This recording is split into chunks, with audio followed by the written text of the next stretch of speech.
All right, fire it up. Just do your thing here, bud. Nobody's any better at this than you are. Have fun. Take a deep breath. Give him hell at the end. You like this? Fight like hell like we do every week. You are the best here. Brett, be affirmative. You told me to get on. Info. Ready. Ready. Go slow. Green, green. Lock it down, lock it down. I'm destroyed, and I just got drove through like 6 times on the 14th. What the f*** is he thinking? That is the stupidest thing I've seen in my career. Literally. Everything you described is accurate. Haven't even finished the second stage yet. Half the field's wrecked. Heckert. Hell yeah. 11 got it. Proud of you there, Mac. Good job, pal. Thanks, man. Good job all day. Great work, my man. Great work. Keep putting yourself in position, we'll win our share, right? We got one back today, brother. Good job. Therefore, great job, guys.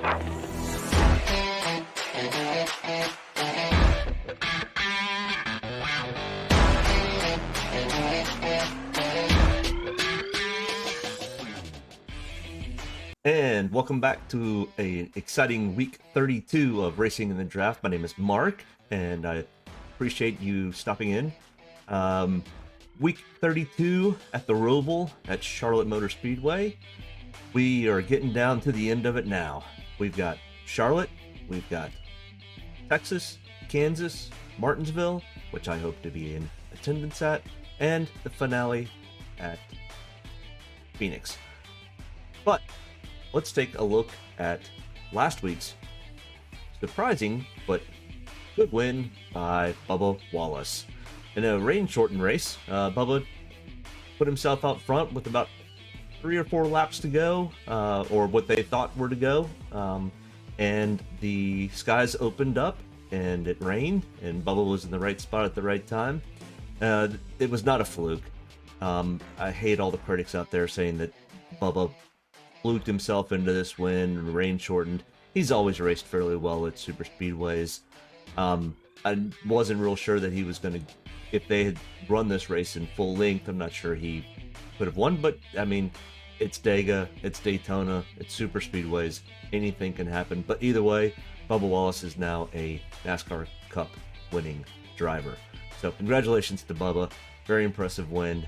Way to be at the right spot at the right time and get yourself into the position to win. So let's take a look at how DraftKings ended up last week. I did fairly well. Doubled up on the weekend, so pretty happy with that. But as you can see, Bubba Wallace was at the top of the optimal lineup, starting 19th and finishing first. That's good PD upside. Pretty much the same thing all the way across, except for Brad Keselowski was our only finishing position driver, moving from 7th to 2nd. So he did have a little bit of PD, but not as much as all the other drivers, as you can see, that had well over 10 positions improvement. But as we can look down at the optimal lineup contest that only has 5 more races left, Kyle Larson still up top, ahead by 2 against Denny. Larson, going into the Roval, runs fairly well at road courses, not exceptionally well at Roval type road courses. Roval type road courses, as we'll talk a little bit more about, are oval tracks that have road courses that run through the middle of the infield. So you've got most of the large 1.5 or greater tracks have rovals, but the only ones we race at are Daytona, Charlotte, and Indianapolis currently. I expect maybe we'll see more in other areas, maybe Texas or Kansas or who knows, Las Vegas. But Kyle Larson still at the top of the heap, and we now head to Charlotte for the Roval race and the Bank of America Roval 400. As we've talked about, this is at a road course / Roval type course. The length of this Roval is 2.28 miles, and it's 17 turns, lots of turns, and a couple of them are really tight. So this could be very interesting, especially the first turn and the 16th, 17th turn are very, very tight. Race length is 109 laps, which does not give us a lot of room for Dominator points. A total Dominator points of 76.3, coming from laps led of 27.25 and fast laps of 49.05. And kind of like super speedways, we're really going to be targeting potential place differential upsiders, and there is one that won the Indy Road Course that is starting from the back, AJ Almandinger. So he will probably be somebody that you will want to take in most of your lineups. Never say take them in all of your lineups, especially if you're doing multiple lineups. But the real reason you guys came was for the driver by driver breakdown. Hey, if you get a chance, do me a favor, hit that like, subscribe button. Let me know, comment in the section below. Let me know what you think of the videos. If there's something I have to improve on or get rid of or add to, I'll be more.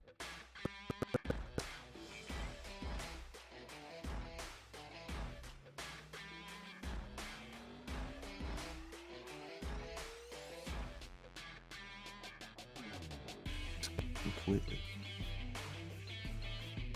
All right, not sure what happened there, but 3, 2, 1. All right, so next in line here, or first in line, we've got AJ Almandinger. I just brought him up, 11,200, the most expensive guy on the board this weekend. Starting 33rd, power ranking of first. He has 3 starts on Roval style courses. So this first part on the section, I can't really point to it, but the first part here where it says 3 starts, 1 win, 1 top 5, 1 top 10, 3 top 20s, and a 50.3 DraftKings average and a 5.0 average finish. All those are based on Rovals, so road courses that are inside oval tracks. When we go and talk about the 25 up in the top right hand corner, that is all road courses, including Rovals. So AJ Almandinger has 25 starts on all road courses. He has 2 wins to his credit, 5 top 10s, 13 top 10s, 5 top 5s, 13 top 10s, and 19 top 20s. So AJ's a road course ringer is what they like to call these guys, but he's also a pretty good car driver also on the regular ovals. So AJ Almandinger is somebody that can easily make up from the 33rd spot, but weird things happen at races. People get caught up in stupid stuff or something breaks or whatever. So once again, don't take him in all your lineups, but he's not going to hurt you too much by starting 33rd and probably end up being in the optimal lineup at the end of the day. Next in line, the real road course ringer, Chase Elliott, 10,700, especially at Rovals. Starting 8th, power ranking of 2. He has 2 wins at Rovals, a 3 top 5s, 4 top 10s, and 4 top 20s, a 49.5 DraftKings average, and a 6.6 average finish. He finished first at the Charlotte Motor Speedway Roval last year in this fall race. He does have 7 total road course wins, 11 top 5s, 13 top 10s, and 15 top 20s out of 18 road course starts. As you can see, percentage-wise, he is on par, if not slightly better than AJ. So these two guys are definitely going to be at the top of most everybody's heap. So you can always fade them to vary your lineup, but I wouldn't fade it too much. Maybe take one and not the other, and then take one and not the other and the other one. Those types of things are things to look at. Kyle Larson, another person who has turned out to be a pretty good little road course racer. He's pretty much good at everything that he races on. Dirt, asphalt, whatever it is, whatever type of car it is, he does pretty well at. Actually exceptionally well, except for Talladega. We talked about that last week, and his luck was not any different at Talladega. Last week, wrong place, wrong time. Ended up getting caught up in somebody else's incident, and ended up a couple laps down, and hence the reason why he's got a 10th place starting spot. 10,300. He does have a power ranking of 4. And at Rovals, he's not as good as he is on regular road courses, but he does have 1 top 5, 1 top 10, 2 top 20s. To his credit, 24.9 DraftKings average, 17.8 average finish. He did not race at the Roval last year because of his suspension, but he has total of 20 total starts on road courses with 2 wins, 5 top 10s, 5 top 5s, 8 top 10s, and 14 top 20s. All right, next in line, we've got Martin Truex Jr., 10,100, starting 5th, 7th on the power ranking. Martin does not have a win on a Roval yet, and no top 5s, 2 top 10s, and 5 top 20s with a 35.4 DraftKings average and 11.0 average finish. He finished 7th here at the Roval last year. And kind of like Kyle Larson, he does much better on a traditional road course than a Roval style course. 36 total starts, 4 wins to his record, 8 top 5s, 21 top 10s, and 27 top 20s. Next in line here, Kyle Busch, 9,900, starting 10th. Might be the worst driver on Rovals, like out of everybody in the list today. He has awful luck at Rovals. Average finish of 30, almost 31. He's got a power ranking of 9 because his other road courses are pretty good, but from Kyle Larson, Martin Truex, and Kyle Busch, they just struggle at Rovals. But Kyle Busch is just awful at Rovals. I don't know if it's too aggressive. I don't know if it's just bad luck or if it's just something about Rovals. He out of 5 tries, he only has one top 20 and a 30.8 average finish, and look at that, negative 4.3 DraftKings average. He finished 30th here in last year's race. He does have 40 total road course starts with 3 wins to his record, 14 top 5s, 23 top 10s, and 28 top 20s. All right, let's take a look at somebody else who might do a little bit better at Rovals. William Byron, 9,700, starting 11th. He doesn't really do that much better at Rovals. Power ranking of 13. He does have 2 top 10s and 2 top 20s, better than Kyle Busch. 4.4 DraftKings average, which is not very good at all. 22.4 average finish, and finished 6th at this race last year. He does have 14 total starts to his credit on road courses with no wins, no top 5s, 5 top 10s, and 7 top 20s. He is improving much quicker over the last year since we've been on 6 road courses. Each time he's getting a little bit better. So William Byron might be somebody to consider. Next in line, Denny Hamlin, who actually does do fairly well at road courses, 9,500, and has the pole position from his point standings and finish at Talladega and all those types of things, the matrix qualifying. But starting first, we know how much I love the pole sitters. If Chase Elliott was the pole sitter, I'd say take Chase Elliott. But Denny Hamlin, not being 100% superstar on road courses or Rovals, I will probably be fading Denny this week. 18th on the power ranking, no wins on Rovals, 1 top 5, 1 top 10, and 4 top 20s, a 32.0 DraftKings average, and a 14.4 average finish. He finished 15th at the Roval last year, at the Charlotte Roval last year. 38 road course starts total with 1 win, 12 top 5s, 19 top 10s, and 27 top 20s. Next in line, Ross Chastain, 9,300, starting 27th. He had a rough day at Talladega last week, too. 10th on the power ranking, mostly because a lot of good PD upside. Does not have much luck at Rovals, but starting 27th, he's got some decent potential PD upside. No wins, no top 20s, 7.7 DraftKings average, and a 22.5 average finish. He did not race this race last year.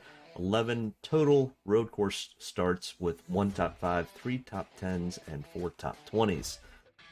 Next in line, we've got Ryan Blaney, 9,100, starting 6th. 5th on the power ranking.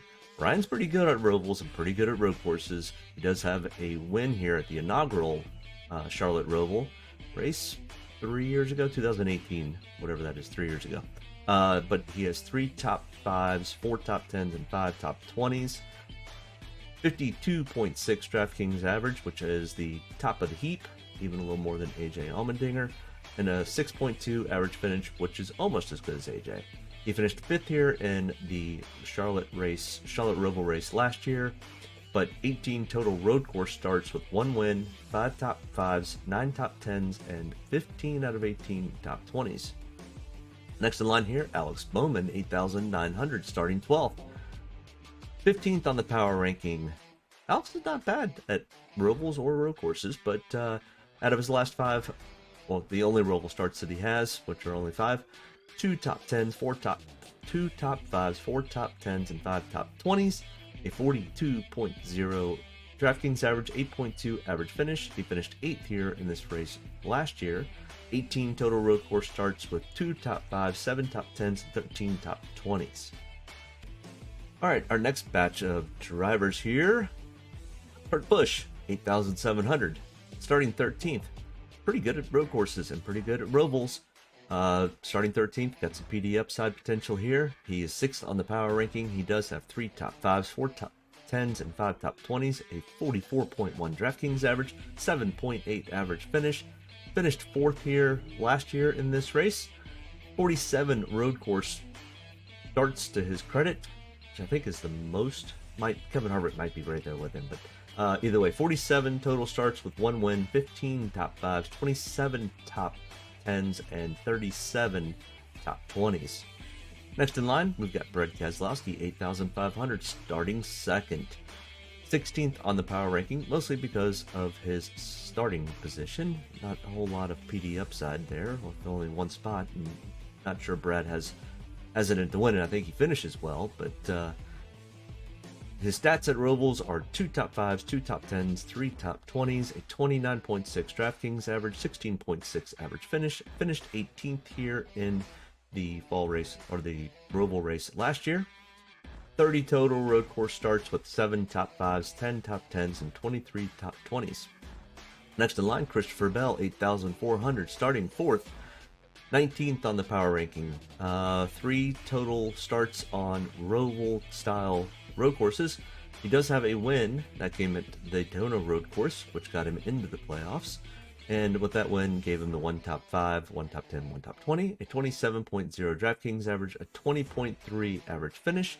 He finished 24th in the Charlotte Roval race last year. 8 total road course starts with 1 win, 2 top 5s, 3 top 10s, and 3 top 20s. Next in line here, Kevin Harvick, 8,200. He does have 1 more road course start than Kurt Busch. But starting 7th, he is 8th on the power ranking. 1 top 5, 3 top 10s, and 5 top 20s on Roval style road courses.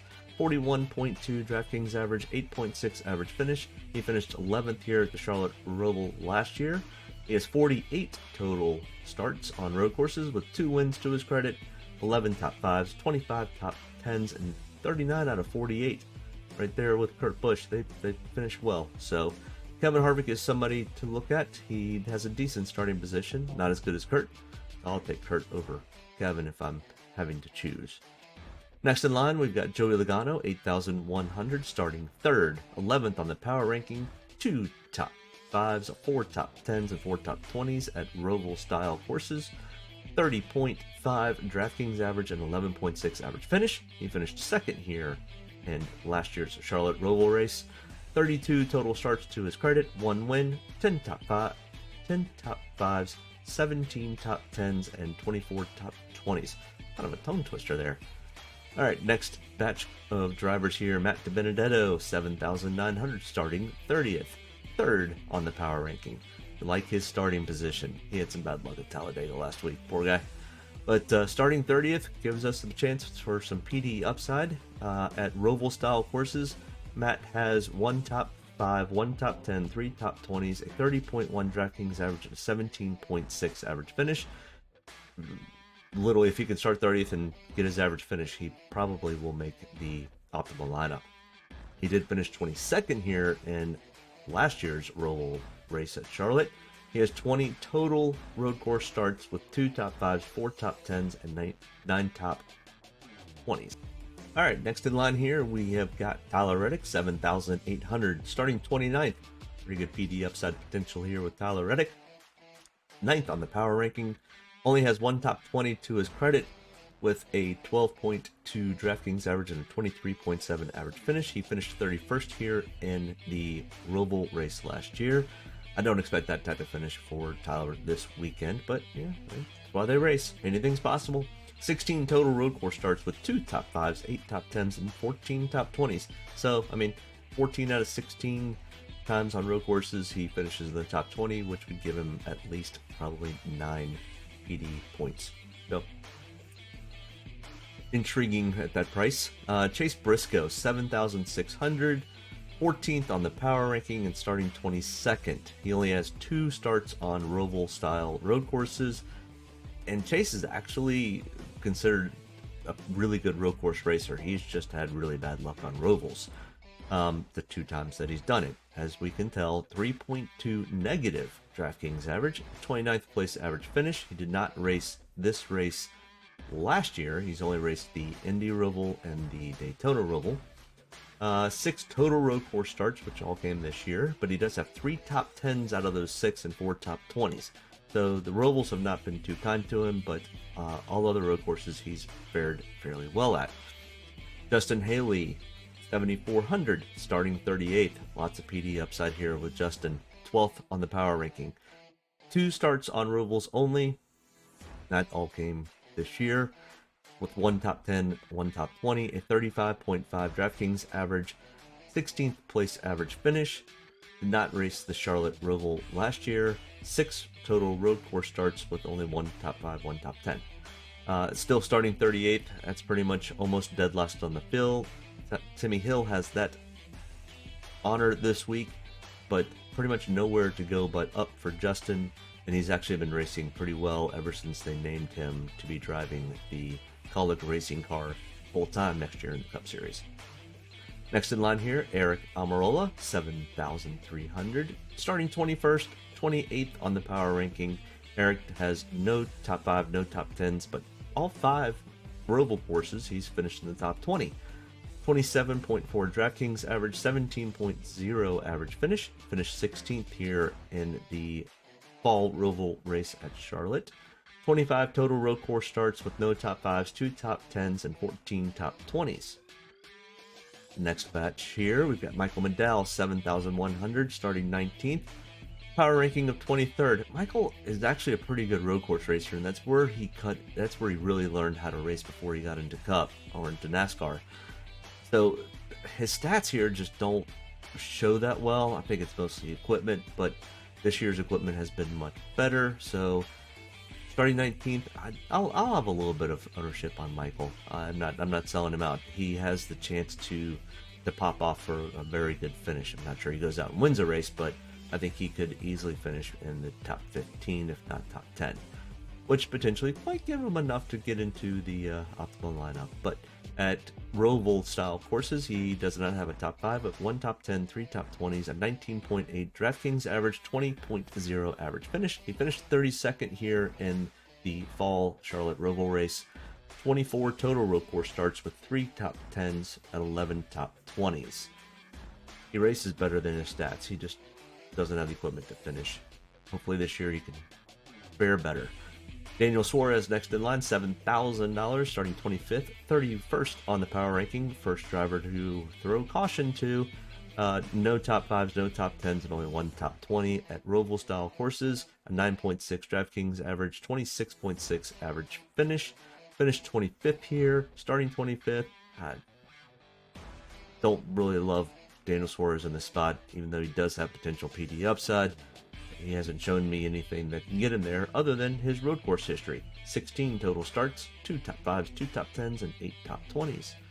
Next in line here, Chris Buescher, 6,900, starting 16th. 25th on the power ranking. All 5 Roval starts, he's finished in the top 20. 30.3 DraftKings average, 15.6 average finish. He finished 20th here in the fall Charlotte Roval race. 19 total road course starts with 1 top 10, 1 top 5, 1 top 10, 16 top 20s. Next in line, Ryan Newman, 6,700, starting 24th, 30th on the power ranking. And at Roval starts, he has no top 5s, 1 top 10, 3 top 20s, a 27.5 DraftKings average, 20.8 average finish. Finished 31st here in last year's fall Roval race. 46 total road course starts with only 3 top 5s, 12 top 10s, and 32 top 20s. Ryan is not the best at road courses, but he is good enough to probably finish in the top 20. So take that for what you can. We got to save money somewhere. Ryan Newman's not a bad choice starting 24th, even though he does have a cautionary power ranking this week. So be careful. Austin Dillon, almost dead last on the power ranking. 6,500, starting 14th. Out of the 5 Roval starts, he only has 1 top 20, a 2.7 DraftKings average, and a 29.2 average finish. Almost as bad as Kurt Busch. Thinking the two of them have following each other. Finished 19th here in the fall Charlotte Roval race. 21 total road course starts with only 10 top 20s. He's not the best at road courses, so take that for what you can. Probably won't have much or any of him. Erik Jones, 6,400, starting 17th and 26th on the power ranking. A lot of these stats, no, actually, some of these stats, half of them are coming from his move to Richard Petty, and the others are from when he was at Joe Gibbs. So take that into account. He has, on Roval style courses, 1 top 5, 2 top 10s, 3 top 20s, a 26.5 DraftKings average, and 18.8 average finish. He did finish 3rd here at the fall Charlotte Roval race, but remember that was in Joe Gibbs equipment. 16 total road course starts with 3 top 5s, 7 top 10s, and 12 top 20s. Joey Hand, a name we have never said on this cast. Joey Hand is a road course specialist that is coming in under a Rick Ware entry in the 52 Boom car. He does have a 17th on the power ranking. This is his first Cup or first NASCAR start that I could find. So no stats here, but starting 36. So there's PD upside, and he knows and understands how to wheel a car around a road course. That has not shown very well in the past for any other driver. Every once in a blue moon, you'll get one of these road course guys that'll maybe have a top 10. But starting 36, I don't mind him. I don't dislike it. I don't know. Take it for what you can. Next in line, Ryan Preece, $6,000. Starting 31st, 20th on the power ranking. No top 5s, 1 top 10, 2 top 20s, a 20.5 DraftKings average, and a 19.8 average finish. He finished 14th here at the fall Charlotte Roval race last year. 11 total road course starts with no top 5s, 1 top 10, and 3 top 20s. Next in line, Scott Heckert. Scott is another road course expert coming in for the BJ McLeod equipment. Has a power ranking of 22, mostly because of his 35th starting spot. So he and Joey Hand are probably going to try to battle it out and get inside the top 20 for a decent finish for those guys. But only 1 start on Roval style courses where he finished 28th and had 14 DraftKings points. And out of those 2 total road course starts, he doesn't have any top 20. All right, next in line here, we've got Ricky Stenhouse Jr., 5,600, starting 18th, 27th on the power ranking, not very good. 4 top 20s on Roval style courses, 26.9 DraftKings average, and a 20.0 average finish. Finished 17th here in the fall Charlotte Roval race, and out of 24 total road course starts, only 14 top 20s, no top 10s. Not the best road course racer, but probably going to finish where he starts. Corey LaJoie, 5,500, starting 26th, 33rd. Red. Danger, Will Robinson. Corey has only 1 top 20 on Rovals, a 14.3 DraftKings average, 25.3 average finish. Finished 27th here in the fall Charlotte Roval race. 12 total road course starts with only 3 top 20s. Bubba Wallace, 5,300, starting 15th, 36th on the power ranking. The honeymoon's going to be short and sweet for Bubba. Now he is in a Toyota equipment, and no, he just is not good at road courses. Let's not pretend. And starting 15th gives him no real PD upside, so hence the 36 on the power ranking. But he does have 1 top 20 on Roval style courses, 18.6 DraftKings average, 24th place average finish. Finished 21st here last year in this race. 14 total road course starts with only 2 top 20s. So the honeymoon's going to be short and sweet for Bubba, I have a feeling. Anthony Alfredo, 5,100, starting 20th.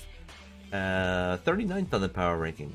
Anthony had a really good Talladega race, capturing his first top 10 in the Cup Series, hence giving him a really good starting position, or really good for Anthony starting position. So No place to go but down for Anthony. Sorry to say. But 2 total starts. As we can see, no top 20s, a 13.5 DraftKings average, a 30th place average finish. He did not race in the fall Charlotte Roval race last year. 6 total road course starts with 1 top 20, which actually is not bad for Anthony, who's new to Cup and fairly new to NASCAR. Josh Bilicki next in line, just $5,000, starting 37th. Some PD upside here. That's why he's in yellow when all these guys typically are in red. 29th on the power ranking, only 1 top 20 for Josh. 9.8 DraftKings average, 31.3 average finish. Finished 33rd. 11 total road course starts with only that 1 top 20. So these guys will. Timmy Hill starting dead last on the field, 4,900. Starting 39th, you have nowhere to go but up, at least in points. But even Timmy is not the best road course racer. Even starting 39th.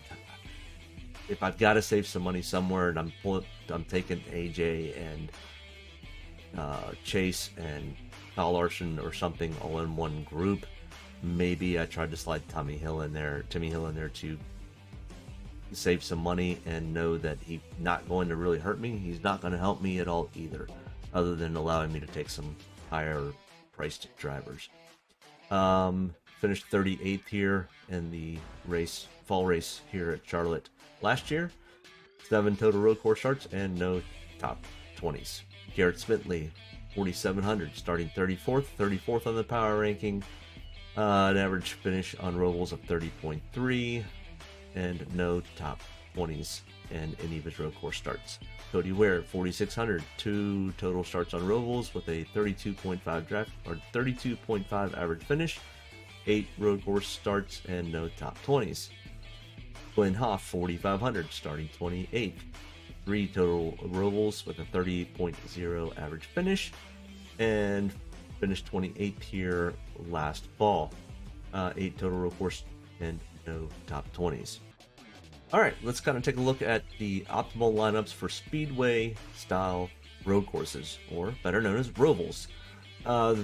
We'll look at what we've done on these are strictly Daytona and Charlotte. So 1 Daytona and the rest of these are Charlotte, but at the Daytona road course earlier this year, second race of the year, that was a 70-lap race.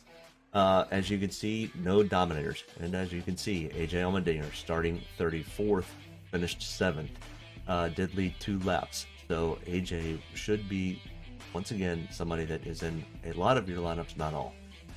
Christopher Bell, Alex Bowman, Joey Logano, Daniel Suarez, and Eric Jones. So we had 4 place differential guys, 1 value, and 2 that just finished well, Christopher Bell and Joey Logano. They did have some PD upside, but we did end up having $200 left over on the optimal lineup there. Next one is this race last year at the Charlotte Roval, 109 laps.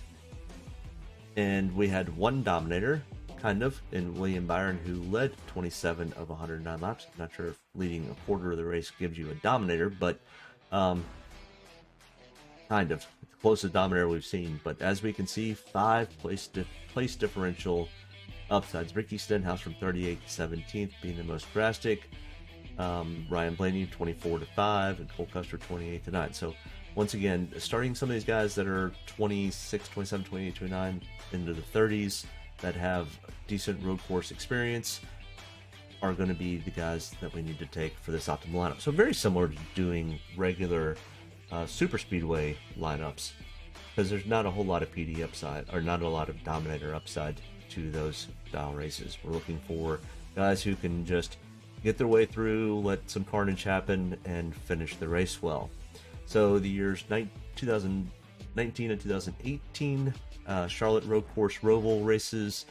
As we can see, 2 dominators for the 2019 race with 4 place differential guys, 2 value and 2 finish.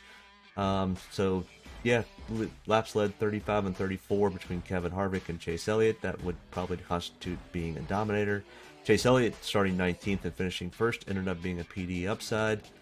Brad Keselowski 11th to 5th was really not a PD upside, it's much more of a finish. and as we can see, 18th, 22, and 29.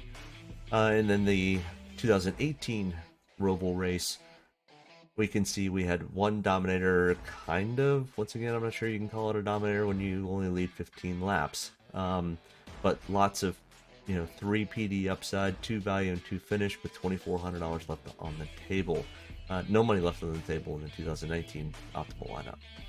All right, so the average salary that we typically will spend on a Roval is to make the optimal lineup is $48,700, $48,800. Average points 320 is the goal that we're trying to get to. Anything over 300 is going to put you in the money. And the average starting spot is almost 21st. So you can see PD upside is a huge deal in Roval style racing, or even road courses in general. Erik Jones leading the pack with 3, Ryan Blaney with 3, Ryan Newman, AJ Almandinger, Matt DiBenedetto. So those are your guys that we probably have shown good experience. A lot of that has to go with place differentials. So the average starting spot for Erik Jones has been 26, Ryan Newman's been 31st, AJ's sitting at 21. So those are the reason why. So once again, very, very heavy on place differential upside this weekend with a sprinkling of dominator potentials. So speaking of the dominator potentials, I think Chase Elliott probably has to be king of the heap. Starting 8th, I think he works his way up to the front fairly quickly and just takes off from there. Kyle Larson might follow him right through the pack. All depending. Turn 1's pretty risky, so I think they'll let him. I think these guys will let at least a half a lap to a lap get started, then they'll start to work their way through the field. So Chase Elliott, Kyle Larson, Ryan Blaney, Martin Truex Jr., all these guys are really, really good road course racers and do really well at Rovals. Other than Kyle Larson's not the best at Rovals, but who knows? Place differentials, this is really where the money's going to be at. It's going to be AJ Allmendinger, Matt DiBenedetto, Tyler Reddick, Ross Chastain, Justin Haley, Chase Briscoe. I put Joey Hand here just because he's starting 2 spots from dead last, and Timmy Hill starting dead last. Other people to fill in or have value or finishing potential: Kurt Busch, Kevin Harvick, Christopher Bell, Michael McDowell, Chris Buescher, Erik Jones, Ricky Stenhouse, and Eric Almirola. So that is kind of how I'm probably going to construct my lineup. Of course, we can't all just take Chase Elliott, Kyle Larson, and AJ Allmendinger. I also don't think that's the best lineup. I do think if you can make a lineup with AJ and Chase in it, that if they don't have any trouble, they're going to end up probably being in the optimal lineup. AJ more so than Chase because of the PD upside. But that pretty much does it for this week's video. I appreciate you checking it out, hanging out with me for about a half hour, 45 minutes, whatever it is. I know I ramble on a little bit, and I try not to. But have a great weekend. Enjoy everything. I know that there are chances of rain in the forecast for the Roval. That still shouldn't matter a whole lot with everything. It does equalize the field and could potentially, as we saw at Coda earlier this year, mess up some cars that shouldn't get messed up. But I think if they have that type of rain again, I think they probably red flag. They don't like standing water on the track. Every time that's happened, they have had trouble. So I think if they have standing water on the track, they're going to send the jet dryers out to blow it off, red flag it for a little bit, and then go back with a wet surface, but not a flooded surface. So take that into account. Either way, have a great weekend. The fall weather is here. It's beautiful. Enjoy your weekend, and we'll talk to you next week. We're getting down to it. We're towards the end now. Make sure you hit that like, subscribe button, and share with anybody that you know that might enjoy this content. Have a great weekend. Take a deep breath. Get ready to roll here. Only about one thing tonight, getting the W's, so got to be around at the end to do that. Get ready to roll tonight, boys. Let's go have some fun. Don't get me any more fired up than I already am. All the way to the checkered. You're fine. Nobody's got to run. Checker time, baby! Hell yeah! Proud of you there, Matt. Good job, pal. Thanks, man. Good job all day. Great work, my man. Great work. Keep putting yourself in position, we'll win our share, right? We got one back today, brother. Good job. 10-4, great job, guys. Excellent work, my man. Excellent work. Thank you. Man, that's awesome. Set out with a goal, we got it here, bud. Thank you very much. Really proud of you, man. Drove your butt off tonight. We had the fastest car here, bud. Probably killed our deal there. Just feel like I gave one away. Yeah, boys. Way to rebound. Great job. Great job, bud. Really good job. Appreciate you hanging in there with us all weekend. What a weekend. Good job. Thank you.